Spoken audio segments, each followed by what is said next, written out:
cosa que me gustaría que aclarara, Carlos, que el hecho de que el 10 de enero no se vaya automáticamente Maduro no quiere decir que no se va a ir. Eso hay que decírselo a la gente, que no haya una frustración el 10 de enero. No quiere decir que se ha perdido. A ver, el 10 de enero es la fecha deseable. El 10 de enero, sin duda alguna, Venezuela va a tener presidente, es González Urrutia. Definitivamente. Si jura en Venezuela, perfecto. Ese es el escenario perfecto, deseable. Si jura fuera de Venezuela, es un buen escenario. Simplemente vas a necesitar un tiempo más para terminar el control de desplazar a una dictadura violenta y criminosa. Bueno, ustedes lo han pedido. Hablamos en días pasados con Carlos Sánchez Berzaín acerca de los escenarios después del 28 de julio. Y él está aquí con nosotros el día de hoy para que nos hable de cuál es el escenario actual y cuáles son los posibles escenarios en camino al 10 de enero.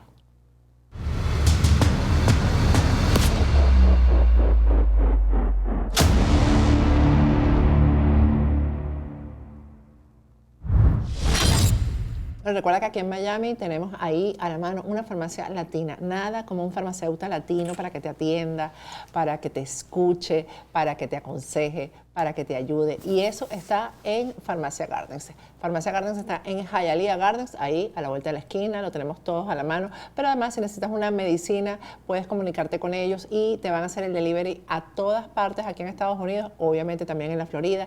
Ellos también te van a atender si tienes una prescripción de un médico de tu país de origen. Te van, si estás aquí de vacaciones, porque estamos a fin de año, viniste de Chile, de Colombia, de Perú, y tienes una prescripción, se te acabaron las medicinas, en Farmacia Gardens te van a atender con esa prescripción y te van a vender lo que necesites. Visítalos solo por curiosidad para que tú veas qué diferente la atención de Farmacia Gardens a una farmacia de una cadena grande. Bueno, y estamos con Carlos Sánchez Berzaín porque mi audiencia me lo pidió y aquí estoy para casi cerrar el año porque nos falta un día apenas para terminar el 2024 con los escenarios. Gracias, Carlos, por venir además personalmente porque estos son días que yo sé que son complicados familiarmente. Gracias, Patricia, un gusto estar aquí. Un saludo a toda tu audiencia. Bueno, los escenarios. ¿En qué escenario nos encontramos ahora? Que es 30 de diciembre, faltan apenas 11 días para el 10 de enero, que es cuando la Constitución dice que debe tomar posesión el presidente electo. A ver, Venezuela, primer concepto de la realidad objetiva en Venezuela. En Venezuela se disputa hoy, y empezando el año 2025, la libertad y la democracia de las Américas.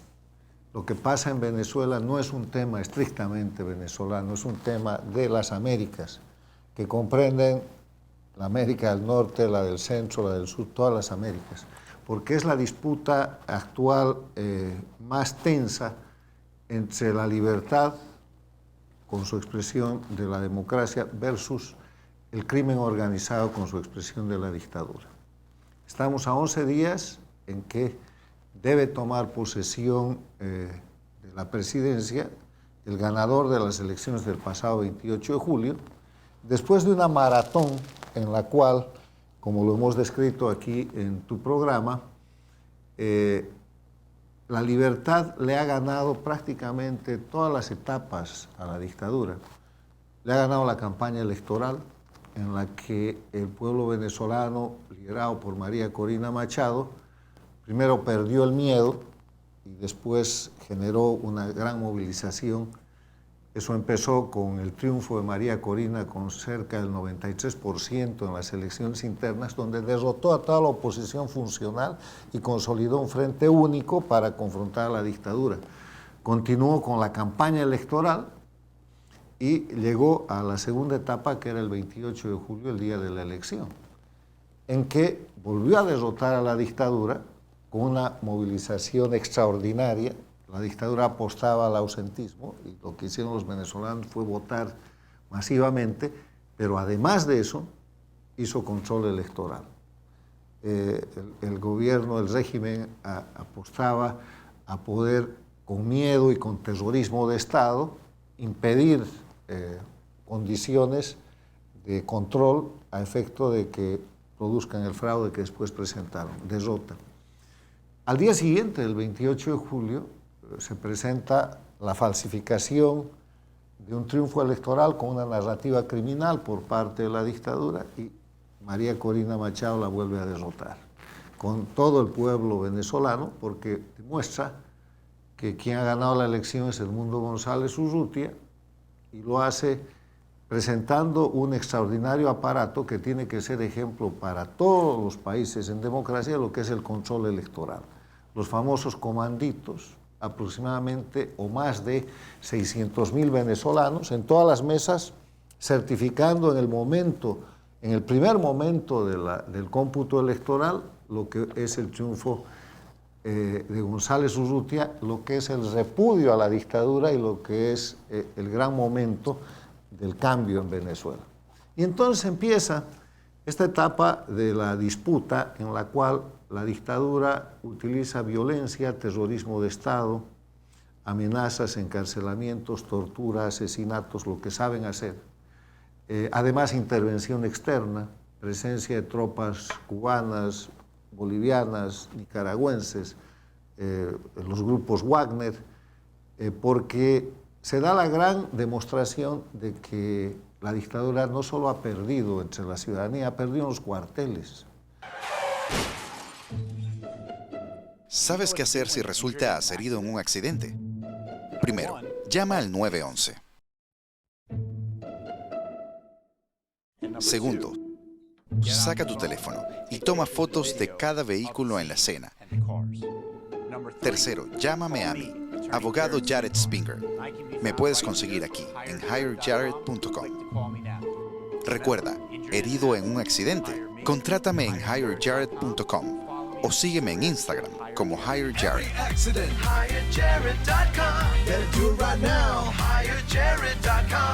Ha perdido en los centros principales donde radica supuestamente la fuerza del régimen. Ha tenido votaciones que han repudiado a la dictadura y eso genera que la dictadura tenga que utilizar fuerza transnacional del socialismo del siglo XXI y de las dictaduras de la región para controlar la propia fuerza policial y militar venezolana. Y se produce la disputa internacional en la que María Corina con González Urrutia le vuelven a ganar a la dictadura. Hoy día, faltando 11 días para el 10 de enero, fecha en que se debe posesionar el presidente de Venezuela, Edmundo González Urrutia no es el ganador de la elección, es el presidente electo reconocido por la mayoría de los países democráticos del mundo. Los únicos países que no han reconocido a González Urrutia como presidente electo de Venezuela son los países dictatoriales de las Américas, Cuba, Bolivia, Nicaragua, los países paradictatoriales, o sea, que están al servicio de las dictaduras porque le deben el haber llegado al poder, Brasil con Lula, Colombia con Petro y México con Sheinbaum, y han tenido una gran baja ahí. Antes contaban con el Chile de Boric, que está al otro lado. La Unión Europea ha reconocido, Estados Unidos ha reconocido, y todo está listo, y estamos entrando a la definición para que el 10 de enero se produzca el juramento del presidente electo de Venezuela. Ahora, este es el escenario final de la disputa. ¿Por qué? Porque el 10 de enero o vamos a tener un escenario en el que el dictador usurpa el poder y montando una escena criminosa vuelve a tratar de mostrar que es el presidente de Venezuela por la fuerza, con violencia, con represión y con la operación de grupos que se llaman la oposición funcional, a los que ha venido exacerbando, cebando e impulsando para tratar de desacreditar el triunfo y la posesión de González Urrutia. O vamos a tener en el otro extremo, como primera posibilidad, la más importante, la posesión de Edmundo González Urrutia en Venezuela. Esos son los dos extremos.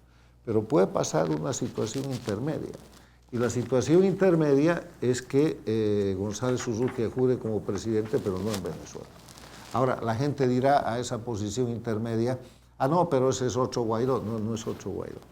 Guaidó era el presidente legítimo de Venezuela. González Urrutia es el presidente constitucional de Venezuela. Guaidó nunca ganó una elección. Este ha ganado una elección, pero por 2-1, representa un movimiento extraordinario y el pueblo venezolano eso es lo que quiere. Entonces, la toma del poder para el retorno a la democracia en Venezuela puede hacerse en un acto, que sería lo deseable y lo que todos estamos esperando, que suceda el juramento de Edmundo González Urrutia el 10 de enero en Miraflores, en Caracas, Venezuela.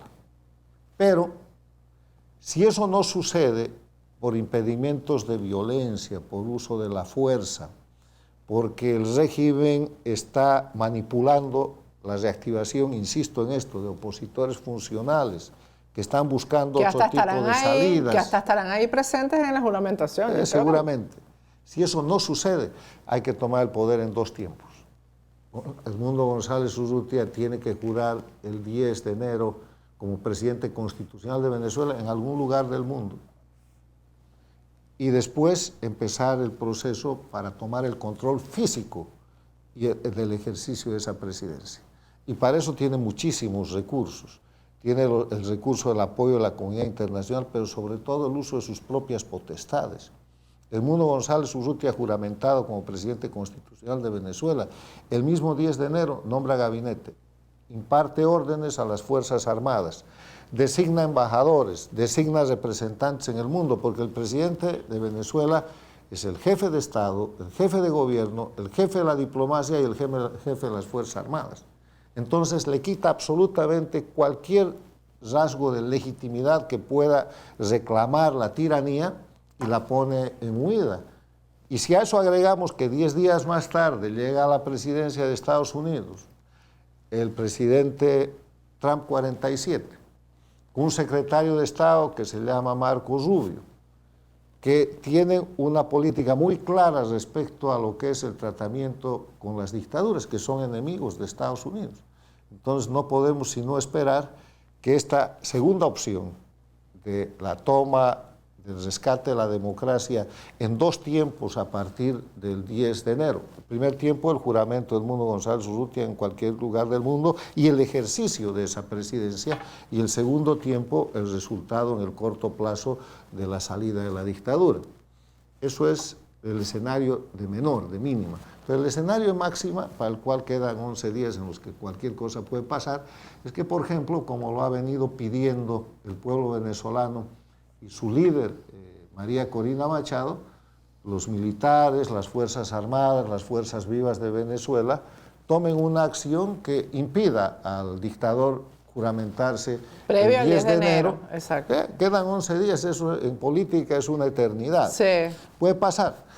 Y permita que Edmundo González Urrutia, como lo ha dicho, llegue a Venezuela con todas las garantías y jure el 10 de enero. Ese es el primer escenario, el deseable, y es posible.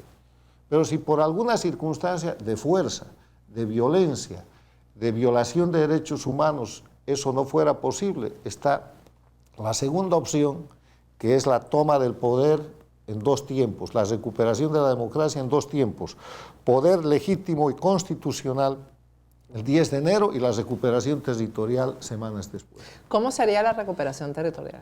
Mira,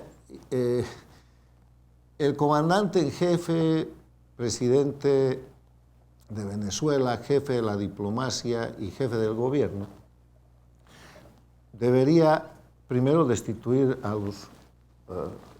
los niveles de la administración y poner sus propios ministros.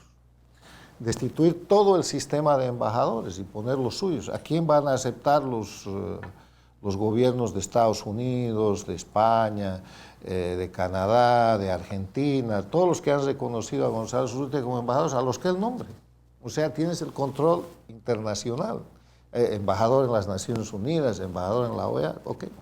Trabajas duro para sacar a los tuyos adelante. Buscas un mejor porvenir aunque carezcas de estatus migratorio. A veces, una nueva vida en los Estados Unidos es dura, llena de cambios drásticos, adaptaciones e incertidumbres legales. Yo he estado allí.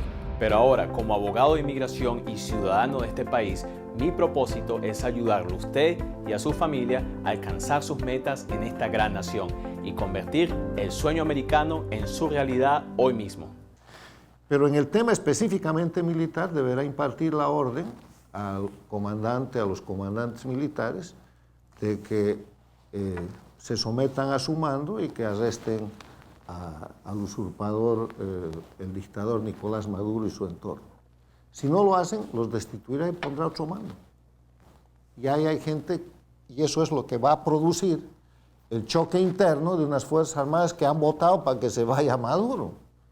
Entonces, si el poder legítimo les está ordenando el retiro y el apresamiento y la captura de los usurpadores, ahí vamos a tener una acción interna muy importante. Si eso no funcionara, él tiene el recurso, como jefe de gobierno y jefe de Estado, de pedirle a la comunidad internacional la conformación de una fuerza internacional bajo su mando, bajo el mando del presidente constitucional de Venezuela, para retirar por la vía de los hechos a los usurpadores que están ocupando el territorio venezolano. Que al final creo que eso sería lo efectivo. Bueno, que pero tienes un Guaidó. largo bagaje, es lo que Guaidó no quiso hacer. Eso fue lo que Guaidó no quiso hacer. Bueno, y que tenía toda la potestad para hacer, pero además de potestad tiene absoluta legitimidad. No es un presidente legítimo, es un presidente constitucional, con una votación abrumadora y con un reconocimiento total. O sea que la democracia en Venezuela está de retorno, queda el último acto, que siempre es el más difícil, pero ya les digo, va a suceder. O va a suceder en un evento, el 10 de enero, o va a suceder en dos eventos. El 10 de enero jura González Urrutia y después vienen días, semanas de consolidación del poder y de retoma física del territorio y el control institucional de Venezuela. Yo identifico esto de la toma de posesión de Maduro el 10 de enero como que está caminando hacia su precipicio. Yo creo que ya ahí él consolida la violación a la Constitución. No, es que ya ha violado la Constitución. Claro, pero ya dar ese paso ya de juramentarse ya es el paso que lo coloca después de la raya roja. El paso de no, ya ha pasado las rayas rojas hace rato, tiene casi 2.000 presos políticos, menores, tortura, ha matado gente, ha intervenido el país, es un narcoestado, es el jefe del cartel de los soles, que es un cartel de narcotraficantes venezolanos, tiene 15 millones de dólares de premio por su captura, etcétera, etcétera. Entonces, ya pasó todas las líneas rojas, Patricia. Lo único que va a suceder el 10 de enero, si es que Maduro se juramenta a sí mismo, es que el mundo va a tener la prueba infraganti de un acto criminal que en vez de presentarlo como un jefe de Estado, un jefe de gobierno, lo va a presentar como un usurpador sangriento. Es el certificado de defunción del régimen, nada más, porque todo lo demás ya está hecho. ¿Y el papel de María Corina en todo esto? Mira, María Corina es la líder democrática más importante de las Américas de este siglo, sin duda. Y el papel de ella es el papel de una mujer con estrategia, con persistencia, con resistencia, está hoy día en la clandestinidad y sigue dirigiendo la lucha, y con una visión no solamente de la Venezuela democrática, sino de la América Latina democrática. Hay elecciones el próximo año, por ejemplo, en Bolivia, que es un sistema dictatorial como el de Venezuela. ¿Y cuál es el consejo? Copien a María Corina, copien la estrategia de Venezuela, que es una estrategia triunfante. Y en el tema de María Corina, es que ella sin duda tiene que ser la jefa de gobierno del gobierno de González Urrutia. Bueno, ya la nombró vicepresidenta. Bueno, ella va a ser quien opere un gobierno, que esto es otra cosa en la que hay que estar claro. El gobierno de González Urrutia y María Corina Machado es un gobierno de transición. Es un gobierno que tiene que primero evaluar la naturaleza de los daños. Todos suponemos lo que ha pasado en Venezuela, pero ¿quién sabe exactamente cuánto es la deuda externa de Venezuela? ¿Quién sabe exactamente cuánto deben a los chinos, cuánto deben a los rusos, cuánto de compromiso territorial hay, cuál es la relación con Cuba, cuánto debe Cuba a Venezuela o al revés? Nadie sabe. ¿Quién sabe exactamente cuál los grupos armados es que hay? El control del narcotráfico respecto al territorio venezolano y de otros crímenes, porque es narcotráfico, es tráfico de personas, es migración forzada, es ataque contra la naturaleza, es minería ilegal, es una cantidad de crímenes.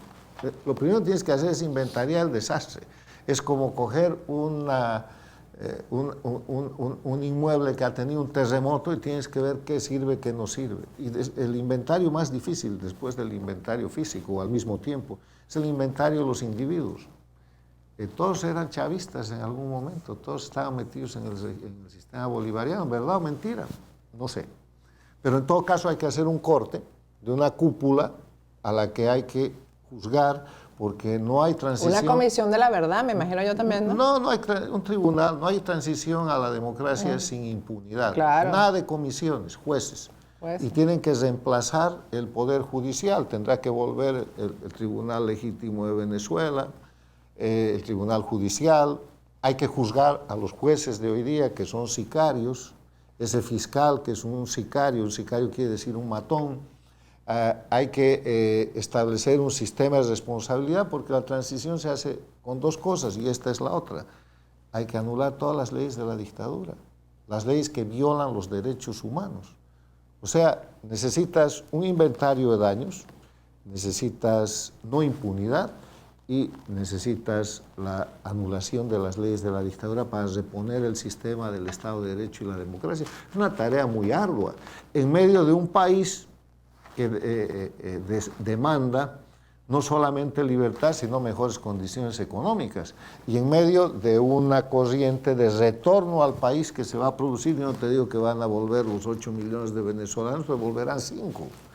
Entonces, es un momento importante, y por eso el gobierno de González Urrutia y María Corina Machado es un gobierno de transición, un gobierno muy importante, que tiene que ser un gobierno de unidad nacional, en el cual la unidad no quiere decir que los sapos, que los soplones, que los opositores funcionarios tienen que estar adentro. Eso, la dictadura tiene que caer con la oposición funcional. La oposición funcional tiene que caer con la dictadura, porque si no, no ha pasado nada. Si no, va a suceder lo de Nicaragua, y este es un tema que quiero dejarlo muy claro como ejemplo histórico. El año 1990, doña Violeta Chamorro le ganó la elección al sandinismo. Pero el sandinismo no le quería entregar el poder. Entonces, para entregarle el poder internacionalmente y nacionalmente se hicieron negociaciones, y el sandinismo consiguió 3 cosas. Primero, se quedó con la piñata. La piñata era toda la corrupción. Impunidad. Segundo, dejó al sandinismo como un partido político habilitado. O sea, se quedó como un actor político. Tenían que haber ido a la cárcel. Tenían que haber inhabilitado y liquidado esa sigla política del sandinismo. Los dejaron en el escenario político. Y tercero, se quedaron en el control de las Fuerzas Armadas. Resultados, solo tuvieron que esperar 17 años que se produzcan estas corrientes del socialismo del siglo XXI, y ya está Ortega en la segunda etapa de la dictadura sandinista. O sea, hay que aprender de la historia, no se pueden repetir los errores de la Nicaragua del 90. Ahora, ¿de qué forma se saldría de la oposición funcional? Porque es que yo creo que hasta cárcel deben llevar. ¿Te atormentan las manchas? Te tengo la solución. Un diagnóstico médico, la aplicación constante de New Melan, y en 2 semanas, una piel sin manchas y lo mejor, una piel rejuvenecida mientras uses el New Melan. En esta oportunidad quiero presentarles el tratamiento New Melan que yo he creado hace 30 años y que está destinado a desaparecer las manchas de origen melánico que hay en cuerpo, en cara, dorso de manos, en regiones íntimas. Y este tratamiento, muy sencillo de hacer, embellece la piel. Porque han traicionado al país. Bueno, eso es el sistema de justicia. Los colaboracionistas, los cómplices, tienen que responder. Pero en todo caso, primero hay que tomar el poder, y después de eso es muy clara la identificación. María Corina, González Urrutia, la prensa, gente como vos, saben quiénes son la oposición funcional. Entonces a esa gente no hay que darle cargos.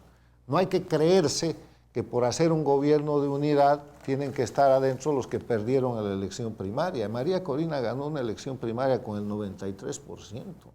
Y la razón por la que ella no es la presidenta electa de Venezuela hoy día es porque entre la dictadura y la oposición funcional se lo han impedido. Exactamente. Ahora, hablando de esa oposición funcional, hay algo que a mí me preocupa y es, aparte de los que están ya con la careta abajo, que son Manuel Rosales, Henry Ramos Alub, etcétera, que están con el régimen y van a participar en cualquier cantidad de cosas que el régimen les pida, están los presos políticos que son activistas, es decir, ahí tenemos exconcejales, exgobernadores, exalcaldes. Acaban de detener a Goyo, se me olvidó el apellido.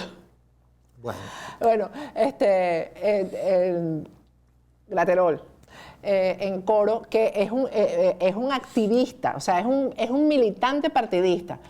Y los detienen, ¿por qué? Porque Maduro ya anunció elecciones para marzo. Los sacan de ahí, de la cárcel, con la condición de que se conviertan en candidatos. ¿Qué va a decir la comunidad internacional frente a eso? Que ya hay opositores lanzándose a unas elecciones convocadas por Maduro. Primero, esa elección no va a llegar, porque Maduro en marzo no va a estar en el mando de Venezuela. O sea, eso es una maniobra que se cae por sí misma. Y segundo, que es muy importante, no hay que confundir lo que es opositor funcional con víctima. Con víctimas, estas serían víctimas, claro, son víctimas. O sea, hay que separar muy bien esas aguas. Los opositores funcionales nunca han estado en la cárcel. Siempre han estado en el gobierno, en una oposición muy cómoda, altamente lucrativa. Los opositores funcionales solamente hay que mirar, y en ese inventario que he puesto como número 1, va a salir la naturaleza de negocios que han hecho cuando González Urrutia y María Corina tomen el gobierno. Van a tener el reporte más o menos acercado de cómo se ha movido el dinero dentro de la dictadura, porque hasta las dictaduras tienen registros. Entonces, y ahí hay negociados, se sabe de uno de aquí en el sur de la Florida por un proceso abierto respecto a un lobista que antes era congresista y que cogía dinero para repartir David Rivera a moros y cristianos. Pero de esas cosas van a aparecer muchísimas más. Entonces, 3 reglas: inventario general, no impunidad, pero con corte. No se trata de asustar a todo el mundo. La gente que era chavista tiene que volver a la democracia cuando son operadores de base, dirigentes de barrio. Está bien. Yo estoy de acuerdo con eso. Sí, estoy de acuerdo Hay que con aprender eso. de un gran ejemplo. Sí. Hay 2 ejemplos históricos. Ustedes saben que cuando se termina la Segunda Guerra Mundial se ocupa Alemania y se ocupa el Japón. Y en Alemania había la sospecha de que todos, salvo excepciones, eran nazis. Y en el Japón todos eran imperialistas. Entonces, ¿qué hacer con esos pueblos? No puedes tú encarcelar a todo el país, no puedes tú señalar a todo el país. En algún momento el 60 o el 70% o la mitad de los venezolanos eran chavistas. Y esa gente tiene el derecho de equivocarse, pero en la medida en que no ha participado activamente en la violación de derechos humanos, en la comisión de crímenes, en el robo al Estado. Ahí hay una cúpula. Entonces, ¿qué se hace? Se crean en Alemania los tribunales de Nuremberg y en el Japón los tribunales de Tokio.